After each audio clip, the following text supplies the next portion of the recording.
할렐루야, 반갑습니다. 오늘도 이렇게 귀한 날 하나님 앞에 예배드려 나오신 우리 성도님들 주님의 이름으로 환영합니다. 우리 다 함께 찬양하시면서 기쁨과 감사의 예배 하나님께 드리도록 하겠습니다. 아침에 주의 인자하심을 함께 찬양합니다.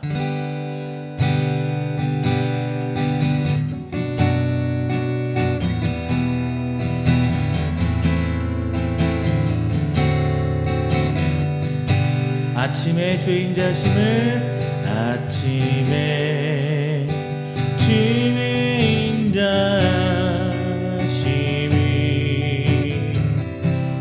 나타내시며 밤마다 주의 성실하심이 베풀미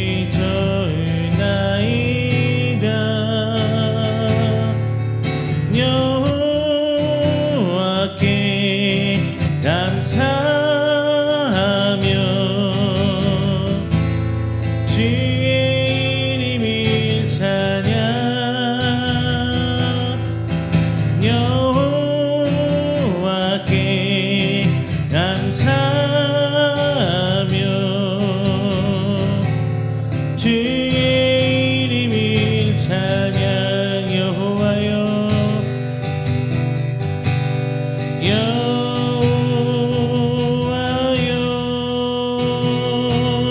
주의 행사가 어찌 그리 크신지요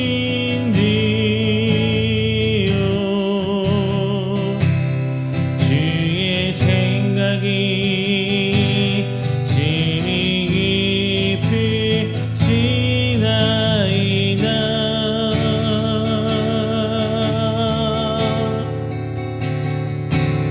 아침에 주의 인자하심이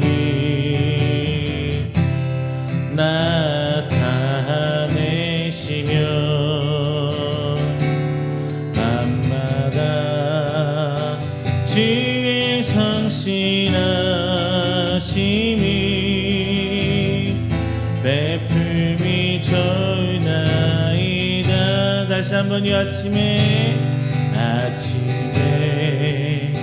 주의 인자하심이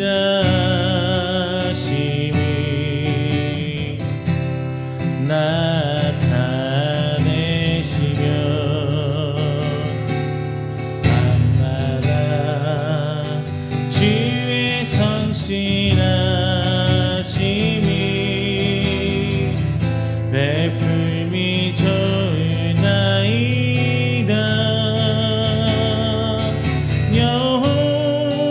여호와께 감사하며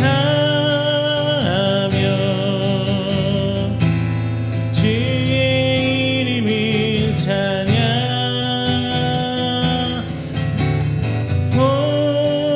여호와께 감사하며 주의 이름을 찬양 여호와여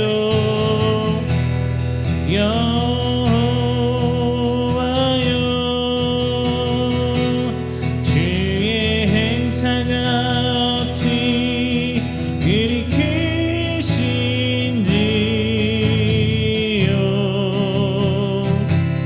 주의 생각이 심히 깊으시나이다 아침에 주의 인자하심이 나타내시며 밤마다 주의 성실하심이 베풀미 좋나이다.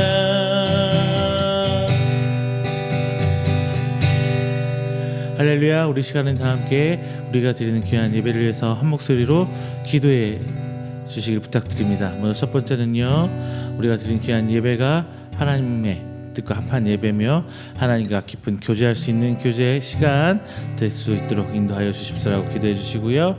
두 번째는 우리 이음교회를 위해서 기도 부탁드리겠습니다. 우리 귀한 교회가 나아갈 방향 주님께서 인도하여 주시고 함께해 주시사 그 모든 사역이 오직 하나님 뜻 가운데 하나님의 합한 그 계획으로 진행해 주시고 다음 세대를 이끄는 또 하나의 교회 모델로서 하나님께서 인도하여 주시옵소서라고 기도 부탁드리겠습니다. 마지막 세 번째는요, 우리 선교사님을 위해 기도 부탁드리겠습니다.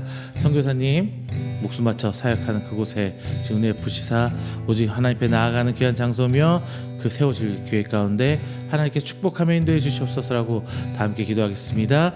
다 함께 기도합니다. 사랑하는 가 충만하신 주 하나님께 감사의 마음을 드립니다. 하나님 하늘까지 계신 나와 하나님을 예배합니다. 주 하나님께 인도하여 주시옵시고 주님 인도하시며 그리고 나아갈 말씀을 주시옵소서. 오늘 시간을 나와 모든 것들을 준비했는 나가 주 하나님께서 인도해 주시사 하나님의 가장 가까운 당신의 은혜가 들으시고 주의 아버지님 주시옵소서. 주님의 사랑이 제일 가운데 있으시겠습니다.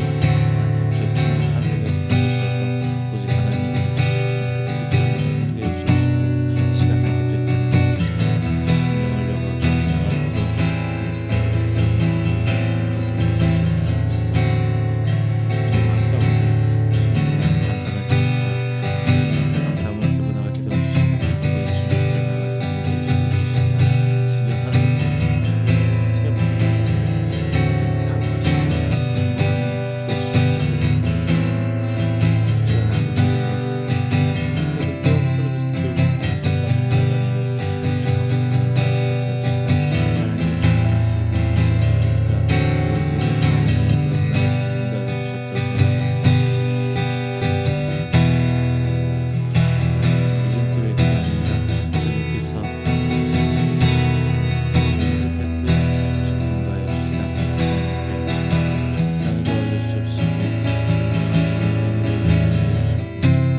내 아버지 찬양합니다. 내 아버지 깊음 안에서 내 영혼이 안전합니다. 주 손길로 내 삶이 나누시니 그 평강이 나를 덮습니다. 나 비록 넘어지며 흔들리지만 주 내 안에 거하며 나를 붙드시니 내 생각이 주께로 돌리고 주시는 평강에 옷을 입습니다. 주 약속 안에서 내 영혼 평안에 내 뜻보다 크신 주님에게 나실래 두려움 나 내려놓고 주님만 의지해 주 안에서 내 영혼 안전합니다. 내 아버지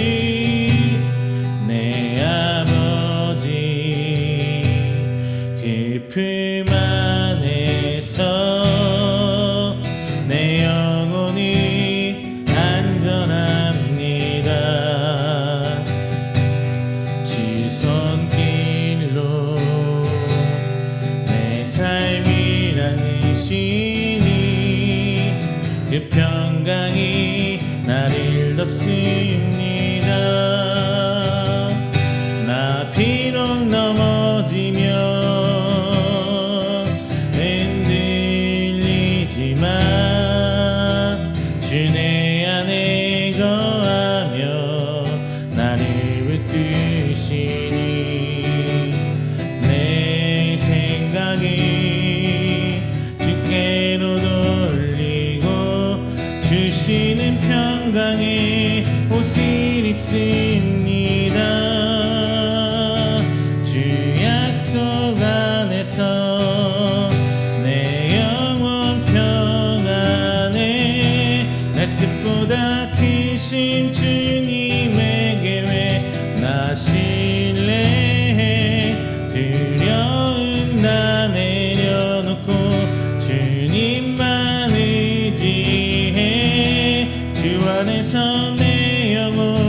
모든 상황 속에서 주를 찬양할지나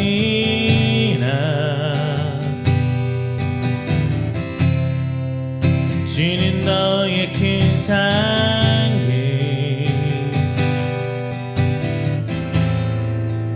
큰 도움이시라 주의 얼굴 구할 때 주의 얼굴 구할 때 주의 영을 부르사 크신 사랑 안에서 주를 보게 하소서. 내 영혼이 확정되어 싸우니 믿음에 눈들어 주를 바라봅니다. 내 영혼이 확정되어 싸우니 믿음에 눈들어 주를 바라봅니다. 주를 찬양할 때 주의 나라 이미 임했네. 주의 영원한 나라 주 보게 하소서. 내 영혼이 확정되어 싸우니 믿음에 눈들어 주를 바라봅니다. 내 영혼이 확정되어 싸우니 믿음에 눈들어 주를 바라봅니다. 모든 상황 속에서 주를 찬양할지라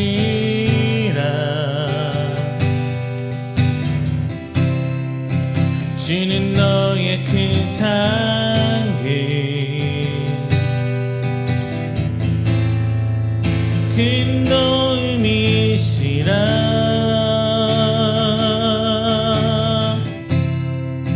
주의 얼굴 구할 때 주의 영을 부사 크신 사랑 안에서 주를 보게 하소서. 내 영혼이 확정되어 싸우니 믿음에 눈들어 주를 바라봅니다. 내 영혼이 확정되어 싸우니 믿음에 눈들어 주를 바라봅니다. 주를 찬양할 때 주의 나라 이미 임했네. 주의 영원한 나라 주 보게 하소서. 내 영혼이 확정되어 싸우니 믿음에 눈들어 주를 바라봅니다. 내 영혼이 확정되어 싸우니 믿음에 눈들어 주를 바라봅니다.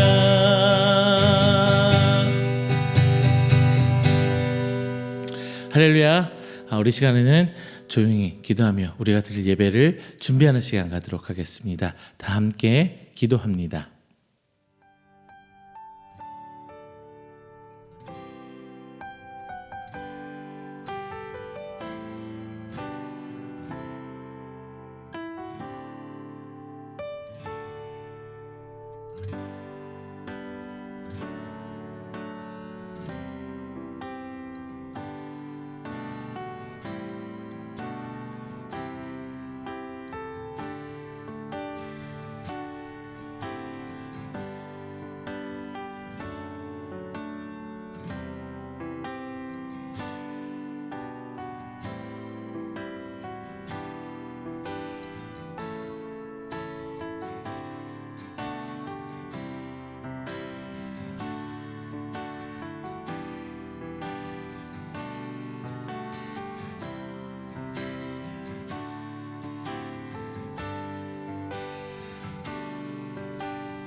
사도신경으로 우리 신앙을 고백합니다.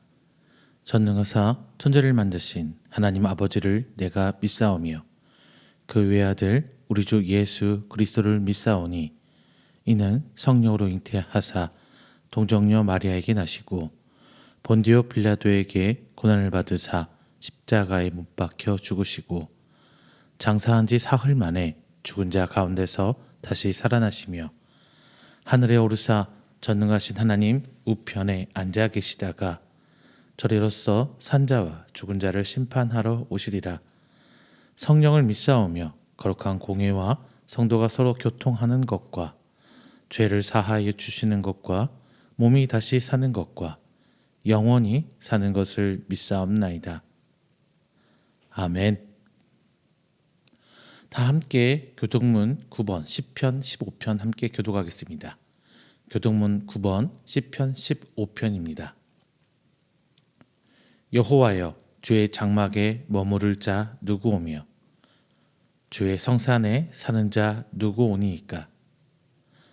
정직하게 행하며 공의를 실천하며 그의 마음의 진실을 말하며 그의 혀로 남을 허물하지 아니하고 그의 이웃에게 악을 행하지 아니하며 그의 이웃을 비방하지 아니하며 그의 눈은 망령된 자를 멸시하며 여호와를 두려워하는 자들을 존대하며 그의 마음에 서운한 것은 해로울지라도 변하지 아니하며 이자를 받으려고 돈을 꾸어주지 아니하며 뇌물을 받고 무죄한 자를 해하지 아니하는 자이니 이런 일을 행하는 자는 영원히 흔들리지 아니하리이다. 아멘. 다 함께 찬송가 79장 찬양하겠습니다.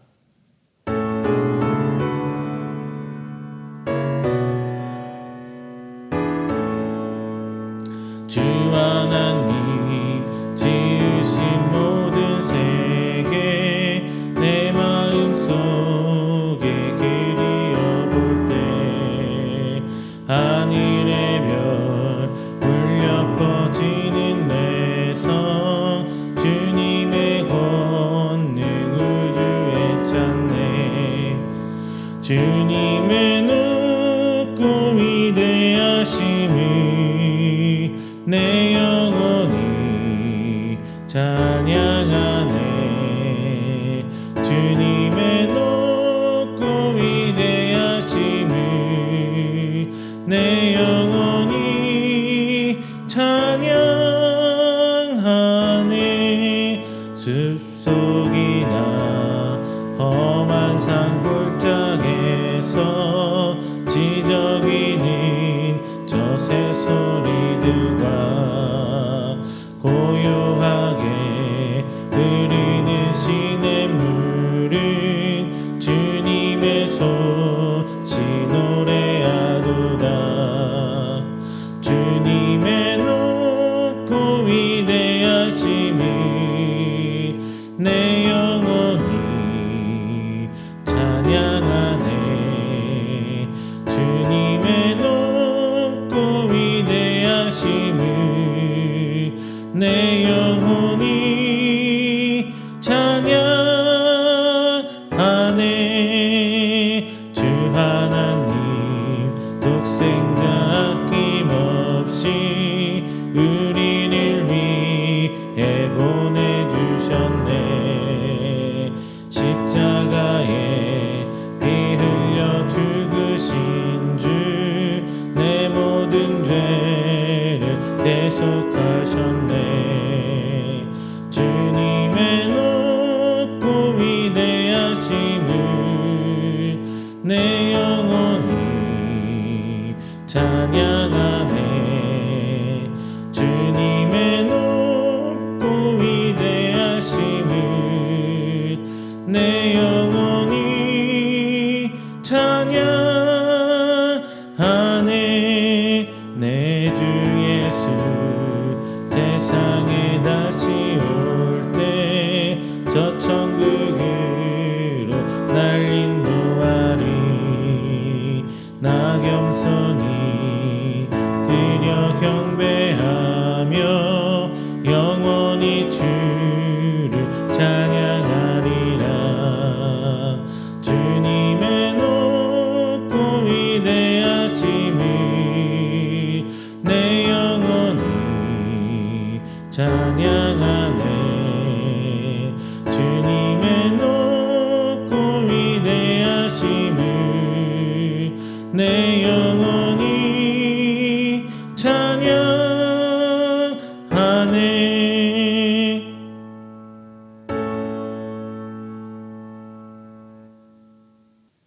이 시간에는 우리가 드린 귀한 예배를 위해서 제가 회중을 대표해 기도하도록 하겠습니다.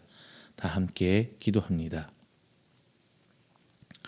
사랑과 은혜가 풍성하신 우리 주 하나님 아버지, 감사 영광 돌립니다. 오늘도 거룩한 주일 허락하시고 하나님 앞에 예배자로 불려주심 감사드립니다.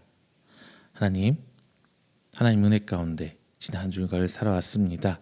그리고 오늘 이 시간을 통해 한 주일을 시작하며 지난 한 주일간의 삶을 돌아봅니다.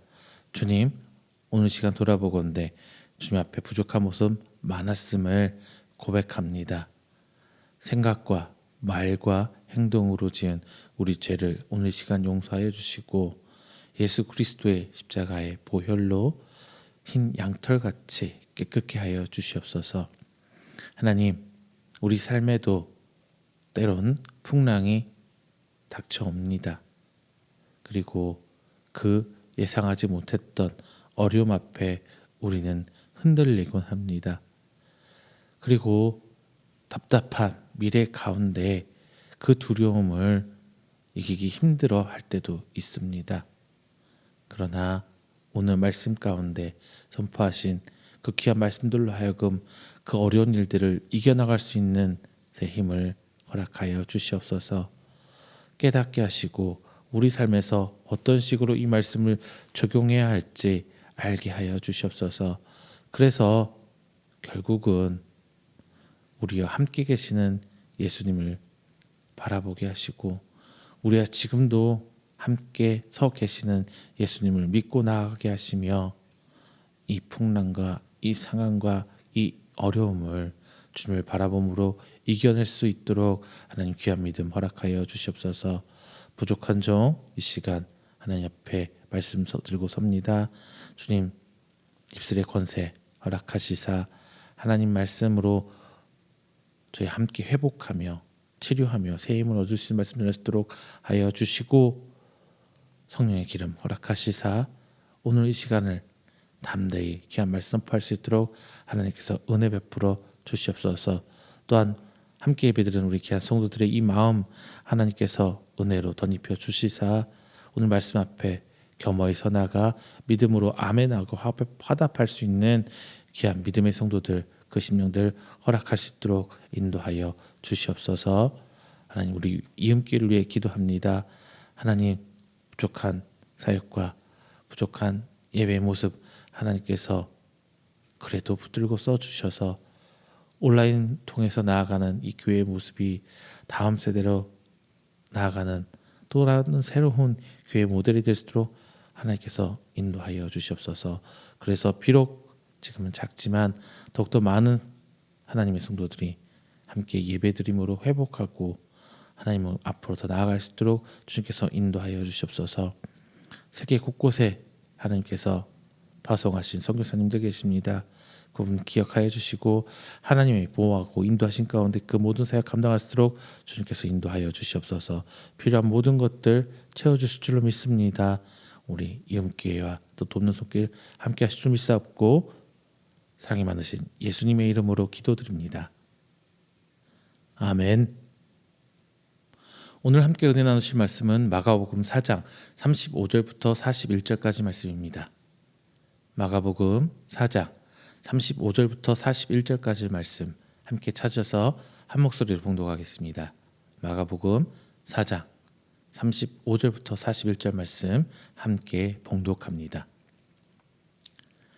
그날 저물 때에 제자들에게 이르시되 우리가 저편으로 건너가자 하시니 그들이 무리를 떠나 예수를 배에 계신 그대로 모시고 가매 다른 배들도 함께 하더니 큰 광풍이 일어나며 물결이 배에 부딪혀 들어와 배에 가득하게 되었더라. 예수께서는 고물에서 베개를 베고 주무시더니 제자들이 깨우며 이르되 선생님이여 우리가 죽게 된 것을 돌보지 아니하시나이까 하니 예수께서 깨어 바람을 꾸짖으시며 바다더러 이르시되 잠잠하라 고요하라 하시니 바람이 그치고 아주 잔잔하여지더라. 이에 제자들에게 이르시되 어찌하여 이렇게 무서워하느냐 너희가 어찌 믿음이 없느냐 하시니 그들이 심히 두려워하여 서로 말하되 그가 누구이기에 바람과 바다도 순종하는가 하였더라. 아멘. 할렐루야. 반갑습니다. 지난 한 주간도 하나님 은혜 가운데 평안하셨습니까? 오늘 우리가 함께 읽은 말씀은요. 갈릴리 바다에서 일어난 사건입니다. 예수님과 제자들이 배를 타고 바다를 건너가던 중에 큰 풍랑을 만나는 장면입니다. 자, 이 이야기는 많이들 알고 계시죠. 주일학교 때부터 많이 이야기체로서 설교를 많이 되는 거예요. 그러다 보니까 신앙생활을 오래 하신 성도라면은 여러 번 읽어보셨겠죠. 그러나 오늘 본문은 단순히 성경에 써 있는 오래된 옛날 이야기는 아닙니다. 이 사건은 우리의 신앙생활, 우리의 삶 가운데 일어날 수 있는 일들을 설명해 주는 말씀이에요. 왜냐하면은 우리 삶 자체가 바다 위에 떠 있는 오늘의 그 배와 같기 때문입니다. 때로는 바다가 잔잔하고 평온하죠. 그런데 어떨 때는 말이죠. 풍랑이 일고 태풍이 일고 이런 상황이에요. 우리가 전혀 예상하지 못했던 일들이 펼쳐집니다. 그리고 전혀 준비하지 못했던 상황들이 나타나면서 어려움이 찾아오죠. 자, 그렇다 보니까 이제 우리 인생이 이렇게 바다 위를 운행하는 배와 같다라고 비유할 수 있을 것 같아요. 오늘 본문은 바로 그런 상황을 보여줍니다. 예수님과 제자들이 갈릴리 바다를 건너가고 있었어요. 그런데 갑자기 큰 광풍이 일어납니다. 이 장면을 더 잘 이해하려면 우리는 먼저 갈릴리 바다 조금 그 배경을 알아볼 필요가 있어요. 자, 갈릴리 바다 이거는 호수예요, 정확하게는. 그런데 단순한 호수가 아닙니다. 엄청 바다라고 표현될 만큼 엄청 큰 호수였어요. 그래서 이 갈릴리 바다 부분에 따라서 그러다 보니까 이 바다는 해수면 바다 높이보다 200m나 낮은 곳에 위치해 있어요. 그리고 그 주변은 산들로 둘러싸여 있습니다. 자, 이런 지형 때문에 갈릴리 바다에 뭐 이상한 좀 독특한 자연 현상이 자주 일어난다고 하더라고요. 자, 차가운 공기는 산에서 이렇게 타고 내려와요. 그리고 따뜻한 공기는 자, 호수에서 이렇게 따라 올라갑니다. 그렇게 따뜻한 공기하고 찬바람이 부딪히니까 강한 바람이 그 사이에서 생기는 거예요. 그러다 보니까 이 갈릴리 호수, 갈릴리 바다에서 이 풍랑이 자주 일어난다고 합니다. 그래서 평온하던 물결이 갑자기 막 거세게 일어나고 그래서 뭐 파도 치는 것 같이 막 풍랑이 막 이렇게 일어나는 거예요. 그래서 갈릴리 바다를 잘 알고 그것을 오랫동안 어부 생활을 해온 사람들조차도 이 갈릴리 호수에서 항해하는 것을 좀 어려워한다고 합니다. 근데 이 사실이 오늘 말씀에 비춰볼 때 좀 중요한 이유가 있어요. 오늘 본문에 등장하는 제자들 중에 바로 그 갈릴리 바다에서 계속 평생을 살아온 사람들이 있어요. 베드로, 안드레, 야고보, 요한 뭐 이런 사람들은 전문적인 어부였어요. 어부 출신이잖아요. 그래서 그 갈릴리 바다를 모르는 사람이 아니에요. 풍랑도 경험해봤고 이 갈릴리가 얼마나 위험한지도 알고 있는 사람이에요. 그리고 그런 상황들에 있어서 어떻게 배를 다뤄야 할지 그런 것까지 다 아는 사람들입니다. 그런데 이 베테랑들조차도 어려워하는 상황이 닥친 거예요. 성경은 이렇게 얘기해요. 큰 광풍이 일어나면서 물결이 배에 부딪혀 이제 배가 가득 그 물이 가득 차게 됐다라 뭐 이런 말이에요. 단순한 묘사가 아니입니다. 배 안으로 물이 들어오고 있다는 것은 배가 점점점 가라앉고 있다는 얘기예요. 지금 이 제자들은 단순히 어떤 무섭다, 위기다 이런 느낌이 아니라 이제 나 죽는다 뭐 이런 생각을 하고 있는 거예요. 자, 우리는 여기서 한 가지 질문을 던질 수 있습니다. 왜 이런 사건이 일어났을까? 예수님도 같이 있는데 왜 이런 어려움이 맞닥쳐지는가? 특히 어려움을 넘어서 목숨이 왔다 갔다 하는 이런 일들이 왜 찾아왔을까? 사실 이 부분이 오늘 말씀에서 가장 중요한 부분입니다.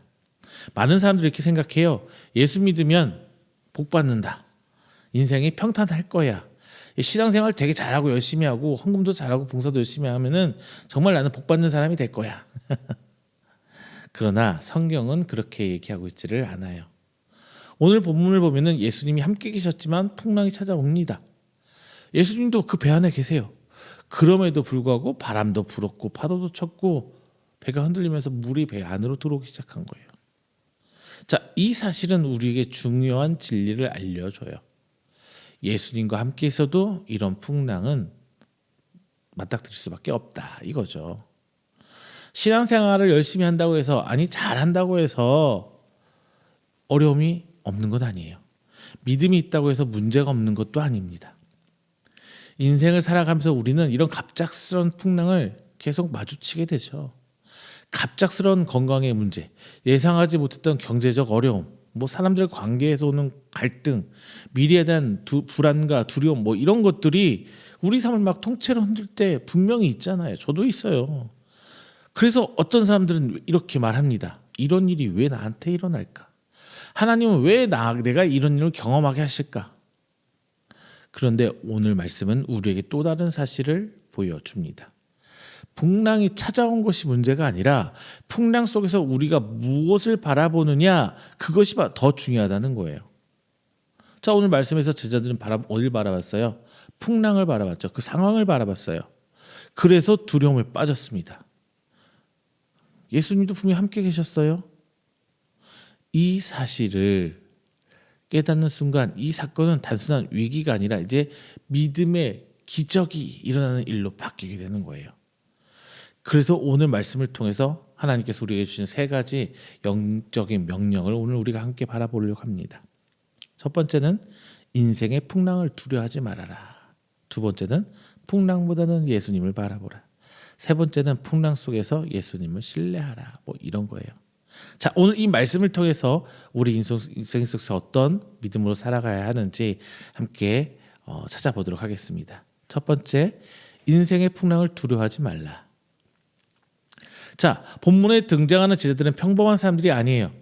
그 중에는 갈릴리 바다에서 몇십 년을 살아온 어부들이 있어요. 베드로, 안드레, 야고보, 요한. 자, 이 사람들은 갈릴리 지역에서 어부를 하던 사람들이에요. 어부예요.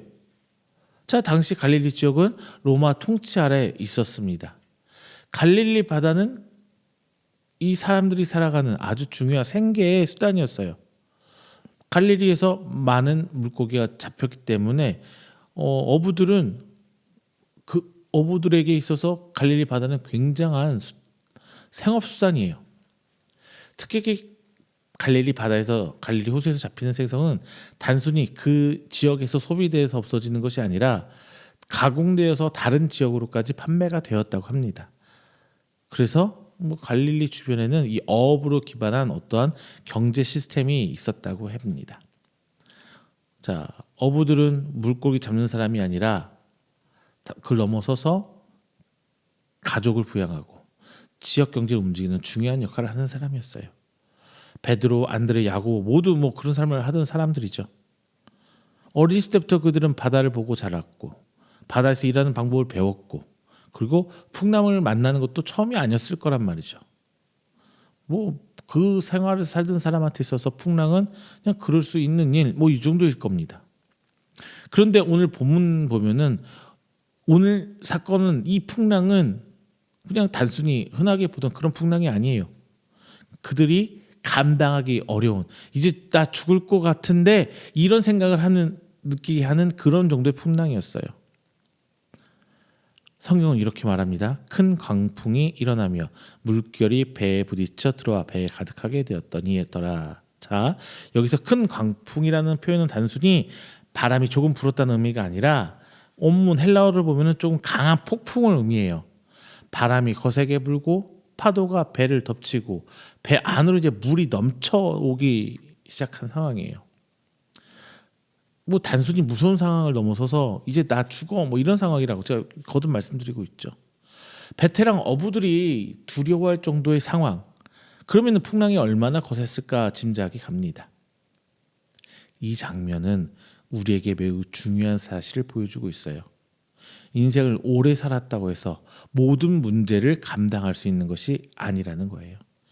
경험이 많다고 해서 모든 어려움을 이끌어 나갈 것도 아닙니다.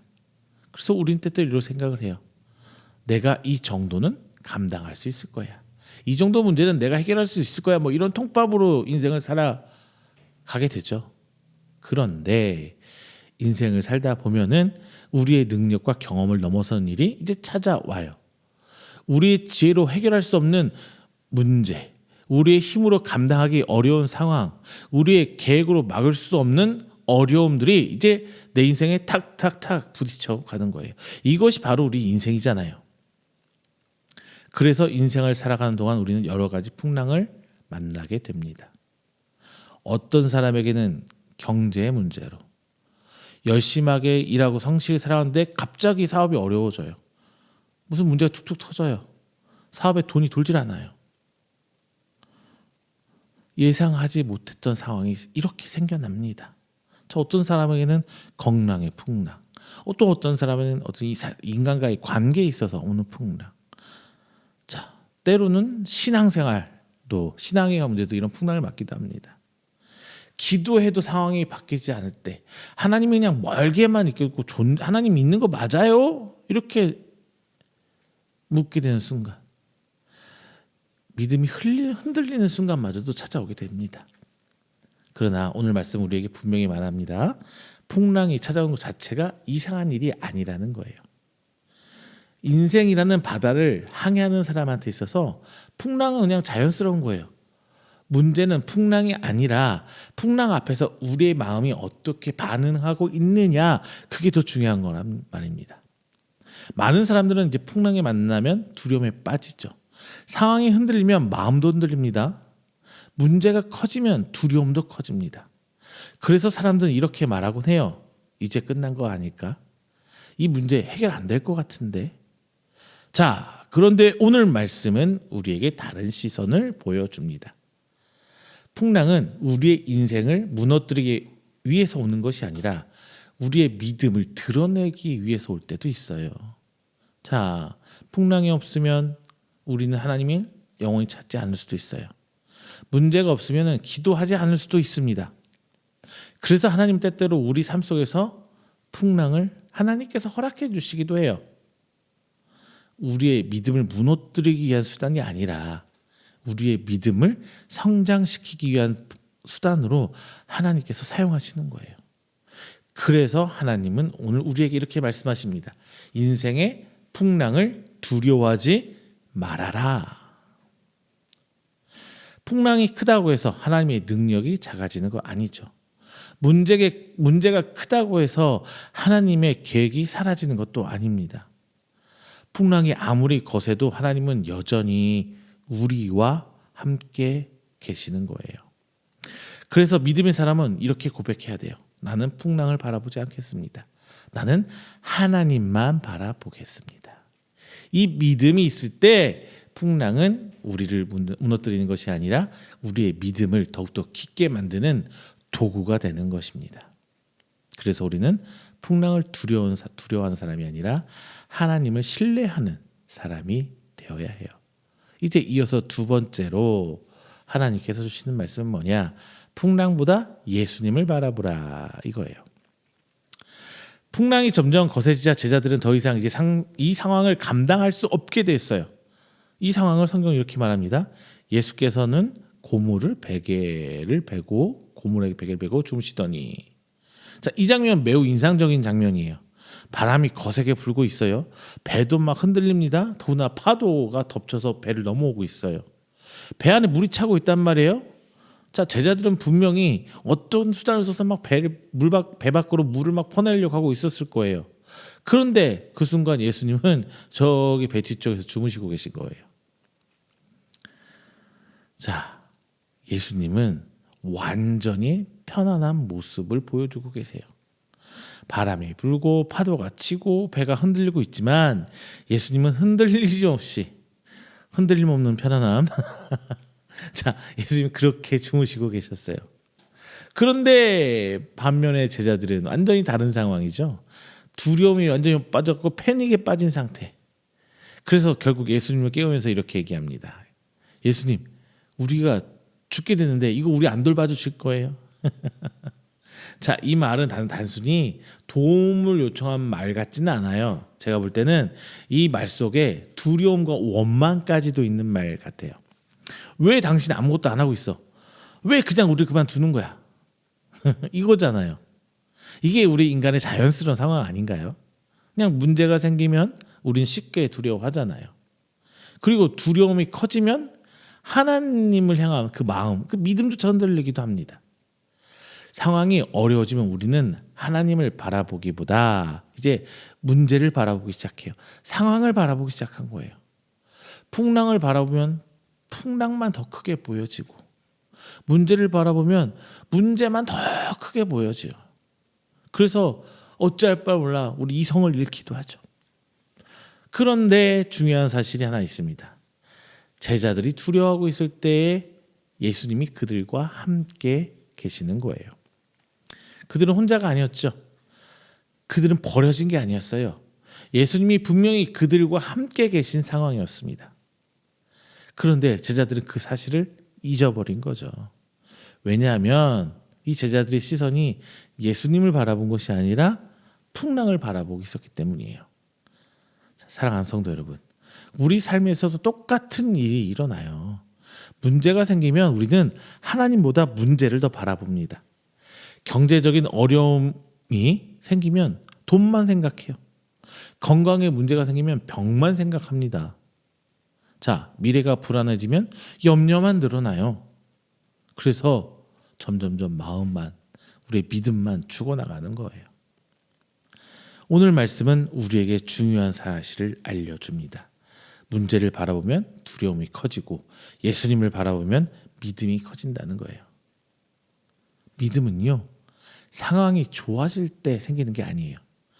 믿음은 시선이 어디에 두느냐에 따라서 달라져요. 그래서 성경은 여러 곳에서 하나님을 바라보라 이렇게 계속 강조하고 있어요. 문제를 바라보지 말고 하나님을 바라보라고 합니다. 상황을 바라보지 말고 하나님의 약속을 바라보라고 합니다. 왜냐하면 하나님을 바라볼 때 우리의 마음이 흔들리지 않는다는 거예요. 여러분, 풍랑 속에서 예수님이 평안하게 주무실 수 있었던 이유는 왜일 것 같아요?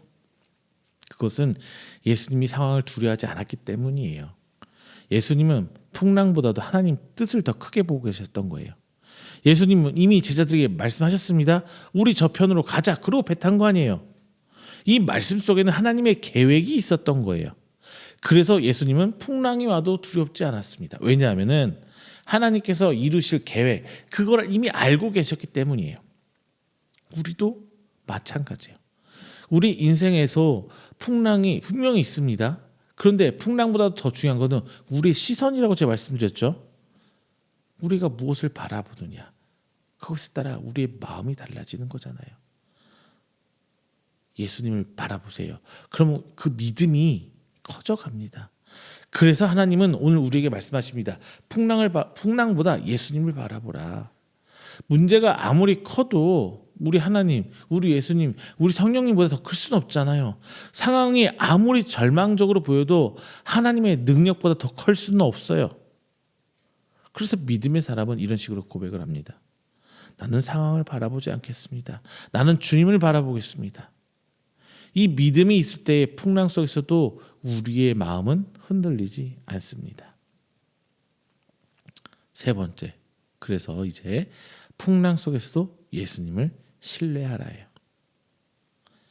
제자들이 두려움 속에서 예수님을 깨웠을 때에 예수님은 일어나셔서 바람을 꾸짖습니다. 그리고 이렇게 말씀하세요. 잠잠하라, 고요하라. 이 말씀은 단순한 요청이 아니에요. 명령입니다. 예수님은 바람을 향해 명령하셨어요. 바다를 향해 명령하신 거예요. 그리고 놀라운 일이 일어납니다. 성경은 이렇게 기록해요. 바람이 그치고 아주 잔잔하여지더라. 자, 이 장면, 풍랑 자체는 자연스러운 거예요. 그런데 오늘 이 장면은 자연스러운 장면이 아니에요. 이 사건은 예수님이 어떤 분인지를 분명히 말씀해 주시는 아주 중요한 사건이에요. 당시 유대인들의 생각 속에서는 바다는 좀 특별한 의미를 갖고 있었다고 해요. 물론 바다뿐이겠습니까? 자연 현상을 다 그렇게 생각하고 있었겠지. 하지만 일단은 바다만 보면요, 우리가 지금 바다를 생각할 때 어떤 아름다움, 낭만 뭐 이렇게 생각하긴 하지만 옛날 사람들, 그 수천 년 전의 사람들은 어떻겠어요? 바다는 미지의 세계예요. 알 수 있는 게 하나도 없어요. 고작해야 바다에 둥둥 배 타고 떠가지고 물고기 잡는 정도. 바다에 대해 정보가 뭐가 있겠어요? 미지의, 알 수 없는 뭐 이런 두려움의 대상일 뿐이겠죠. 자, 그래서 구약 성경에서는 바다가 종종 이제 혼돈과 위험, 악의 상징으로 표현될 때가 있습니다. 그래서 사람들은 바다를 인간은 통제할 수 없는 영역으로 생각하죠. 당연할 수밖에 없는 거잖아요. 그러나 구약 성경은 이렇게 표현합니다. 바다마저도 다스릴 수 있는 하나님, 유일한 존재 하나님이다. 바다를 다룰 수 있는 분은 오직 하나님뿐이라고 구약 성경은 얘기해요. 그래서 시편에 이런 말씀 기록되어 있잖아요. 주께서 바다의 파도를 다스리시며 그 파도가 일어날 때에 잠잠하게 하시나이다. 자, 이 말씀 매우 중요한 의미가 있어요. 바다를 다스리는 능력은 하나님의 권위와 능력을 보여주는 그 상징이 있기 때문이에요. 그런데 지금 오늘 말씀이 예수님께서 바람을 꾸짖고 바다를 꾸짖으니까 다 멈춰가요. 조용해져가요. 예수님이 말씀하시니까 바다가 잔잔해졌습니다. 이것은 무엇을 의미할까요? 예수님은 단순한 선생님이 아니라 하늘의 권위를 가진 분이라는 거예요. 그 사실을 명확히 지금 오늘 말씀에서 보여주고 있습니다. 그래서 제자들이 이제 놀란 거죠. 성경이 이렇게 기록하고 있어요. 그 장면을. 그들이 심히 두려워하여 서로 말하되 그가 누구이기에 바람과 바다도 순종하는가 하였더라. 자, 이 질문 매우 중요한 질문입니다. 그가 누구이기에? 이 질문은 단순한 궁금증이 아니라 예수님의 정체성에 대한 질문이에요. 본질적인 질문이에요. 지금까지 제자들은 예수님을 따라다니면서 예수님께서 병 고치는 거 봤죠? 그리고 귀신 쫓아내는 것도 봤어요. 그리고 많은 기적들을 함께 체험했습니다. 그런데 오늘 그들이 새로운 사실을 발견한 거예요. 알게 된 거예요. 자연까지 예수님의 명령에 순종하고 있다는 것, 그것을 알게 된 거예요. 그래서 이 제자들은 놀랄 수밖에 없죠. 사랑하는 성도 여러분, 이 사건은 우리에게 중요한 믿음의 질문을 던집니다. 자, 여러분은 예수님을 어떤 분으로 믿고 계세요? 많은 사람들은 예수님 하면 그냥 좋은 분 이렇게 머릿속에 떠올릴 거예요. 혹은 지혜로운 선생님. 그런데 성경은 예수님을 그런 식으로 설명한 적이 없어요. 예수님은 단순한 선생님이 아니라 우주의 주인, 만물의 주인입니다. 자연을 다스리는 분이고 역사를 다스리는 분이며 우리의 인생도 다스리는 분이 바로 예수님이에요. 그래서 우리가 믿는 예수님은 우리의 삶의 문제보다 더 크신 분입니다. 우리의 걱정보다 더 크신 분이 바로 예수님이에요. 우리의 두려움보다 더 크신 분입니다. 그래서 하나님은 우리에게 말씀하시는 거예요. 풍랑 속에서도 예수님을 신뢰해라. 풍랑이 사라진 후에 믿는 것은 믿음이 아니에요. 이미 그거 넘어간 거예요. 풍랑이 있을 때에도 예수님을 신뢰하는 것, 그 상황 가운데서도 예수님 붙드는 것, 그게 믿음이죠.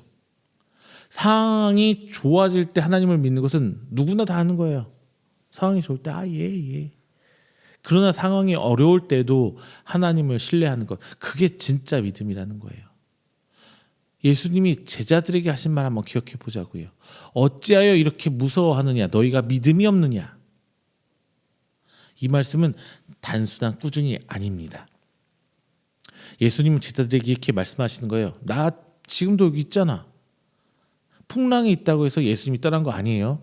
문제가 있다고 해서 하나님 우리를 버린 거 아닙니다. 예수님, 하나님, 성령님은 여전히 그 상황 속에서도 우리와 함께 계시고 있다는 것 잊으면 안 돼요. 그래서 우리의 믿음은 상황에 따라 흔들리는 믿음이 아니라 예수님을 믿는, 예수님을 신뢰하는 그 믿음이 되어야 하는 것이에요. 인생을 살아가다 보면 우리의 계획대로 안 되는 일 많지 않아요. 기도했지만 상황은 안 바뀌잖아요. 열심히 살아왔는데도 불구하고 상황은 항상 나를 어려운 쪽으로 몰아가고 있어요. 그럴 때 우리는 이렇게 말할 수 있어요. 하나님, 왜 이런 일이 나한테 일어납니까? 할 수 있죠. 그런데 믿음의 사람은 이 질문에서 멈추지 않습니다. 믿음의 사람은 이제 질문을 넘어서 고백을 해요.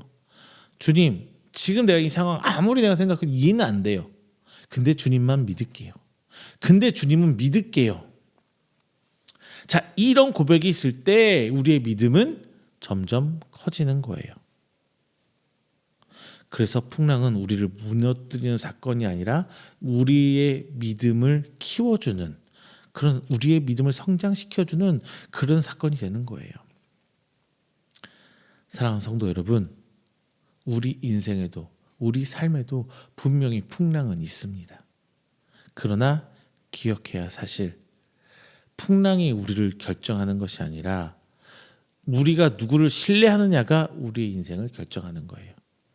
예수님을 신뢰하는 사람은 풍랑 속에서 무너지지 않아요.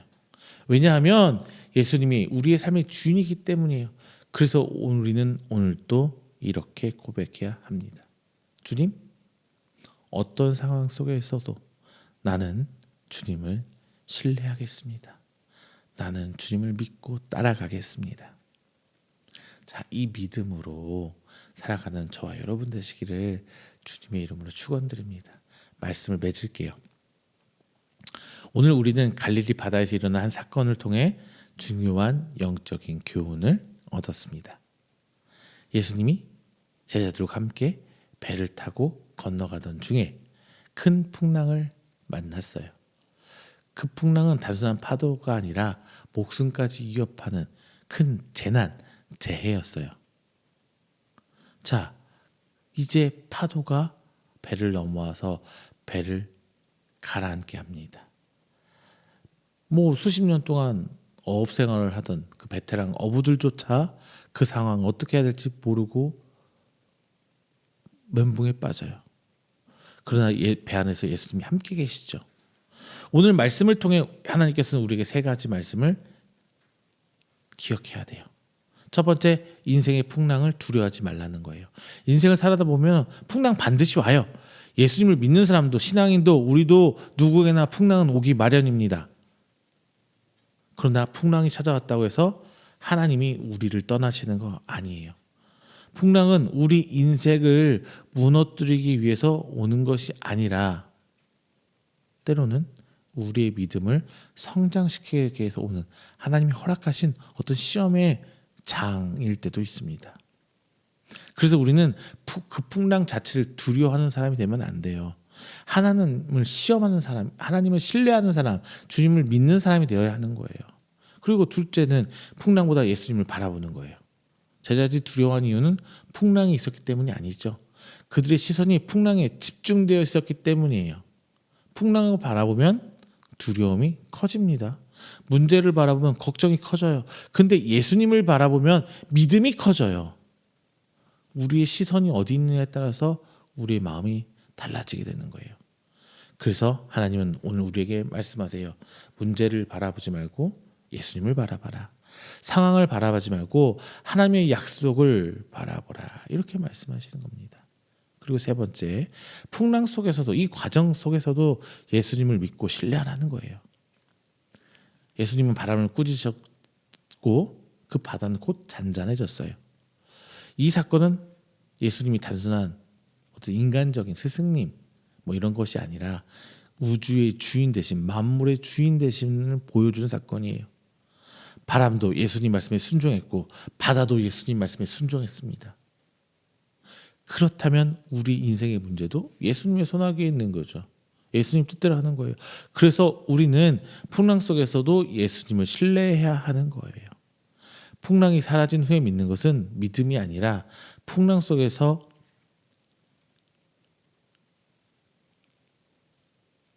그 과정에서도 하나님을 신뢰하는 것이 믿음입니다.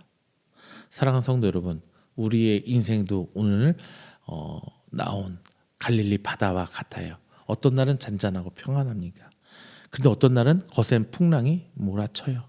예상치 못한 어려움이 찾아올 때도 있고 감당하기 어려운 상황을 만날 때도 있어요.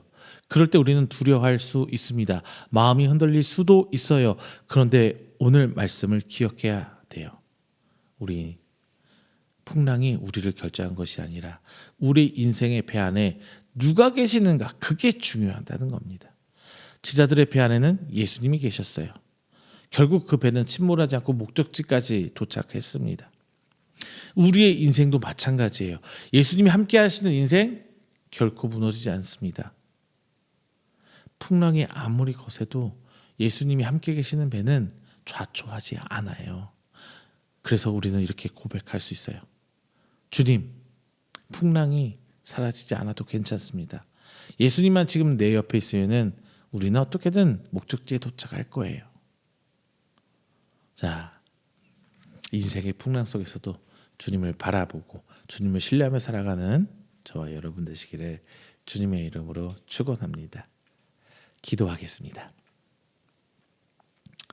은혜로우신 우리 하나님 아버지, 오늘도 귀한 말씀 주심에 감사드립니다.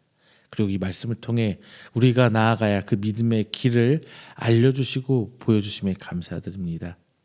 우리 삶을 돌아보면 평안한 날도 있지만 때로는 거센 풍랑을 만나는 그 순간도 있습니다. 예상하지 못했던 그 어려움이 찾아올 때 우리의 마음이 흔들리고 두려움에 빠질 때도 분명히 있습니다. 그러나 오늘 말씀을 통해 우리의 인생의 배 안에 예수님의 함께 계심을 기억하게 해주심 감사합니다. 하나님, 우리 시선이 상황이 아니라 주님을 향하게 해 주시옵소서. 풍랑을 바라보며 두려워하는 믿음이 아니라 예수님을 바라보며 신뢰하는 믿음을 허락하여 주시옵소서. 어떤 상황 속에서도 주님이 우리와 함께 하심을 기억하게 하시고 그 믿음으로 담대하게 오늘을 살아가게 하여 주시옵소서. 지금 각자의 삶 속에는 여러 가지 문제와 어려움을 가지고 있는 성도들을 기억하여 주시고 그들의 마음에 하늘의 평안을 부어 주시옵소서. 풍랑보다 크신 하나님을 바라보며 믿음으로 살아가는 우리들이 될 수 있도록 하나님 인도하여 주시옵소서.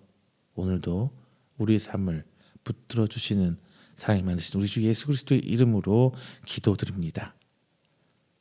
아멘. 다 함께 찬송가 370장 찬양하시면서 준비하신 예물 하나님 앞에 봉헌하도록 하겠습니다. 찬송가 370장입니다.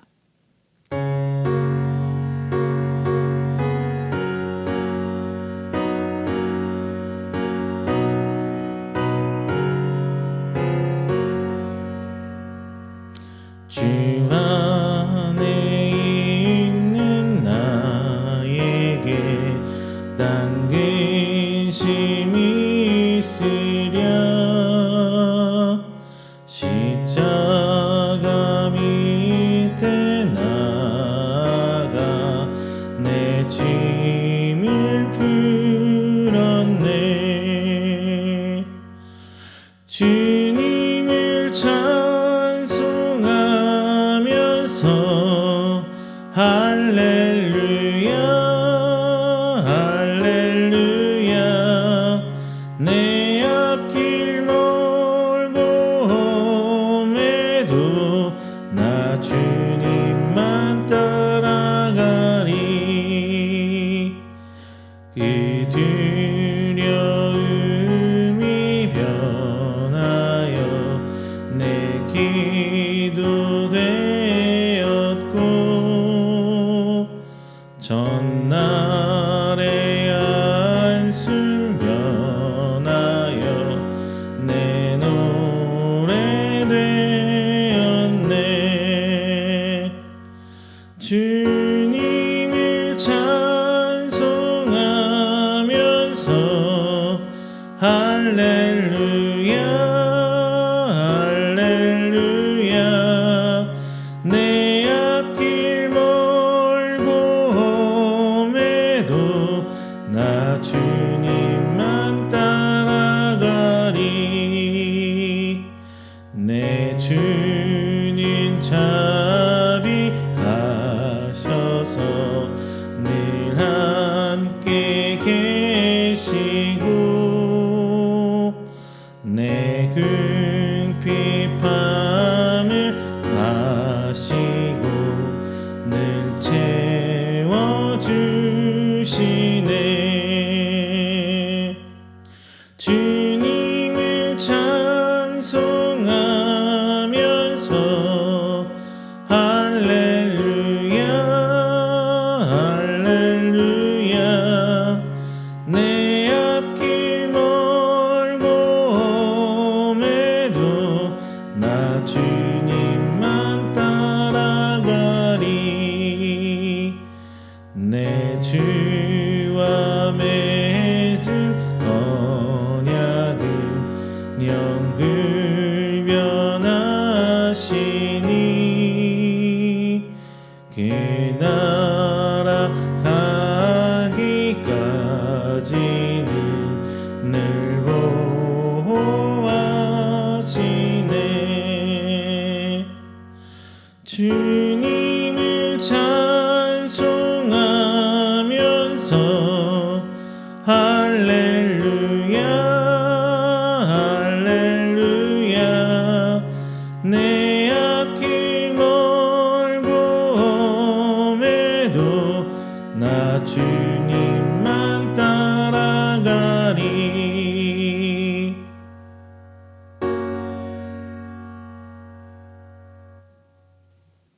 이 시간에는 우리가 드린 귀한 예물을 위해서 제가 축복 기도하겠습니다. 다 함께 기도합니다. 사랑이 많으신 하나님 아버지, 오늘 또 하나님께서 우리에게 베풀으신 은혜 기억하며 하나님께 나오며 빈손 오지 않고 귀한 예물 드립니다. 우리의 삶을 돌아보건대 우리에게 베푸신 우리가 누린 그 모든 것들이 하나님의 은혜임을 고백합니다. 생명을 주신 것도 하나님이시고 우리가 우리의 삶을 지켜주신 것도 하나님이시며 우리에게 필요한 모든 것을 공급해 주심도 하나님이심을 믿습니다. 그래서 오늘 시간 우리가 주님께 헌신하며 예물로 드립니다. 이 물질, 단순한 물질을 넘어서 하나님을 향한 우리의 믿음의 고백입니다.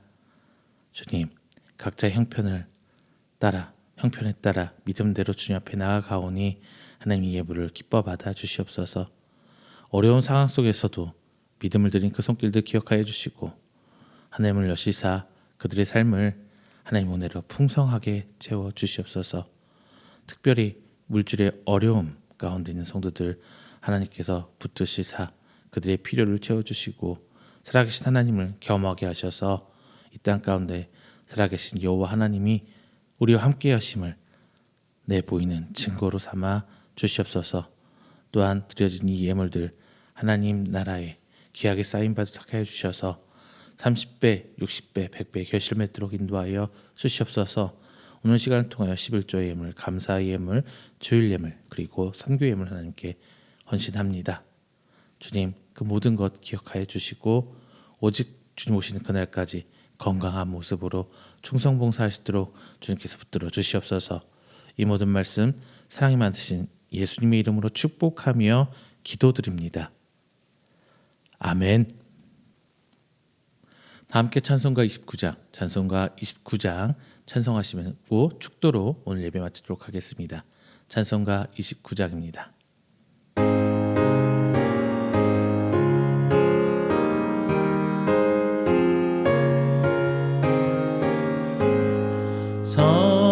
성도여 다 함께 할렐루야 아멘. 주 찬양하여라 할렐루야 아멘. 주 보좌 앞에서 택하신 은혜를 다 찬송하여라 할렐루야 아멘. 마음을 열어라 할렐루야 아멘. 온 하늘을 열라 할렐루야 아멘. 인도자 되시며 친구가 되신 주 그 사랑 끝없다 할렐루야 아멘. 주 찬양하여라 할렐루야 아멘. 찬양은 끝없다 할렐루야 아멘. 거룩한 집에서 은총 기리며 늘 찬송 부르자 할렐루야 아멘. 축도합니다.